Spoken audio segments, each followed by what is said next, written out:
מקובל לדעתך שעיראק נבחרה בתור המדינה הראשונה שבעצם אחרי ספטמבר 11 תקפו אותה, האם הם באמת עשו את הרשימה הזאת שאתה קורא לה ופשוט עיראק נפלה בראש הרשימה, או שהייתה סיבה אחרת? למה עיראק? למה עיראק?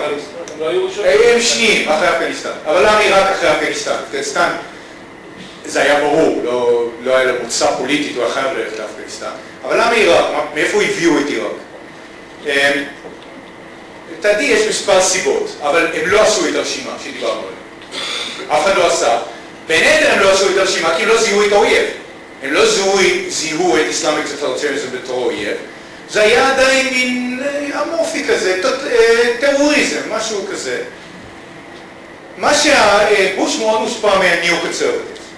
מה שהניאו-קונסרבטיבס האמינו, והם כתבו על זה, אם אתה חוזר למאמרים שלהם בשנות ה-90, בתחילת, אמצע, בסוף שנות ה-90, הם האמינו שמה שיביא שלום זה אם רק נביא חופש למזרח התיכון, שבצורה בסיסית המוסלמים הם אנשים טובים, ושכל מה שהם צריכים זה, ושהם אנשים טובים עם הרעיונות הנכונים, והבעיה היא שיש דיקטטורים מעליהם, שלא נותנים להם לבטאות את החופש ואת האהבה שלהם למערב. ואם רק נסלק את הדיקטטורים, הכל יהיה נהדר. אז הרעיון היה שאתה בא לעיראק, הם באמת חשבו שהעיראקים יזרקו פרחים ברחובות. כשאתה בא לעיראק, אתה מוריד את סדאם חוסיין, העיראקים מקבלים חופש, עיראק נהיית מדינה משגשגת, חופשייה וקפיטליסטית, הקנאה של כל המזרח התיכון, שאנשים באיראן ובסעודיה ובירדן ובסוריה יסתכלו על עיראק ויגידו, אנחנו רוצים אותו הדבר, יהיה מהפכות בכל הארצות האלה, יורידו את המושלים שלהם והמזרח התיכון יהפוך לגן עדן.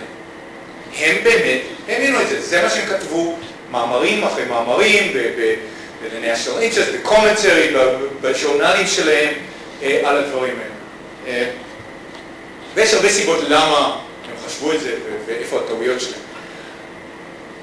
אותם אנשים שכתבו את המאמרים האלה, וולפוביץ' ופרל, ואבא והבן קריסטון, ופודהורץ, היה להם הרבה השפעה, הם היו ממוקמים בתוך הבוש אדמיניסטריישן ב-9/11. וכשבוש רצה פתרונות, בוש לא היה ניאו-קונסרבטיבי כשהוא נבחר, כשבוש רצה פתרונות, מה לעשות אחרי 9/11, הם היו אנשים שם. האופציה הייתה בין מה שנקרא באמריקה the realists, קיסינג'ר, שזה negotiate, compromise, appease, be nice to them, ובין הניאו-קונסרבטיבים שהיה להם, איך קוראים לזה, vision. חזון. היה להם חזון, היה להם משהו שמייצג. והם מכרו את בוש הזה. וזה גם התאים לגישה הנוצרית שלו, הוא מאמין הוא אומר בנאומים שלו, the spirit of freedom beats in every heart. If the spirit of freedom beats in every heart, then how come human history, the whole of human history, freedom is the tiniest of exceptions. How many free countries have ever existed in human history? So I don't think the human heart beats one way or the other. He really believes in it. So you add the neoconservatives to that. When he called Operation Iraqi Freedom, I think he was serious. They didn't do it for oil. I mean, in America, the left always come out, oh, Iraq's all about oil. Well, if it was all about oil, then why are the troops in Baghdad? Why aren't they surrounding the oil fields, protecting them? Oil is worse today than it was before. They could easily protect the oil fields and tell the Iraqis to go to hell. This wasn't about oil. This was about a vision for the Middle East.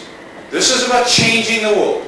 A vision the neoconservatives had, and that has failed miserably. Now, why Iraq and not Syria or Iran? For a number of reasons. Saddam Hussein was a universally acknowledged bad guy. Nobody liked Saddam Hussein. So they thought they would get the least resistance. So it was the path of least resistance. It was also fit into just war theory. So we talked about morality war, just war theory. Just war theory requires you for it to be a last resort. So you go through the UN, and the UN, they thought they might get the UN involved. Because again, he's a universally known bad guy. Just war theory also demands that you do it for the sake of the people that you're fighting with.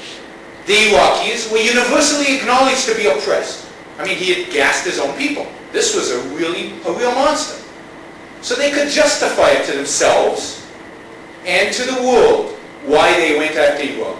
In altruistic, that is, the benefit to other people term, instead of saying, Iraq's a threat to America, we're going in, and we're going to do whatever it takes to beat them.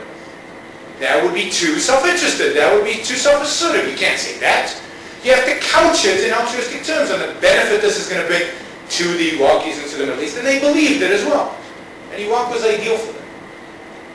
Ideal. And, and there's a history, the first Gulf War, and so on. So those are the reasons. It was the path of least resistance.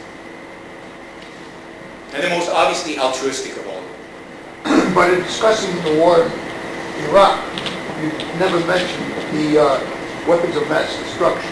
Today, people say, of course, everyone knew there were. But at that time, I would say that 90% of people actually believed, and I believe the United States government also. I think they did. I think people really believed that there were weapons of mass destruction. I mean, if you look at the intelligence agencies across Europe, all of them believed that there were weapons of mass destruction. However, lots of countries have weapons of mass destruction. Syria's had weapons of mass destruction since the mid-1970s. I don't think I'm giving away a secret. I mean, we trained in the Israeli army in 79, 80 with gas masks and stuff because we knew the Syrians had chemical weapons. Lots of countries have weapons of mass destruction. The question is, why would you assume that a dictator like Saddam Hussein would use weapons of mass destruction against America when all that would lead him to is his own death? And this is the difference, in my view, between dictators like Saddam Hussein and what I don't consider, for example, North Korea a big threat, a big direct threat, and Iran. The difference is that Saddam Hussein's ideology was about Saddam Hussein's power and survival. He wasn't going to do anything that would lead to his direct death. He didn't mind millions of his own people dying, just like the North Korean.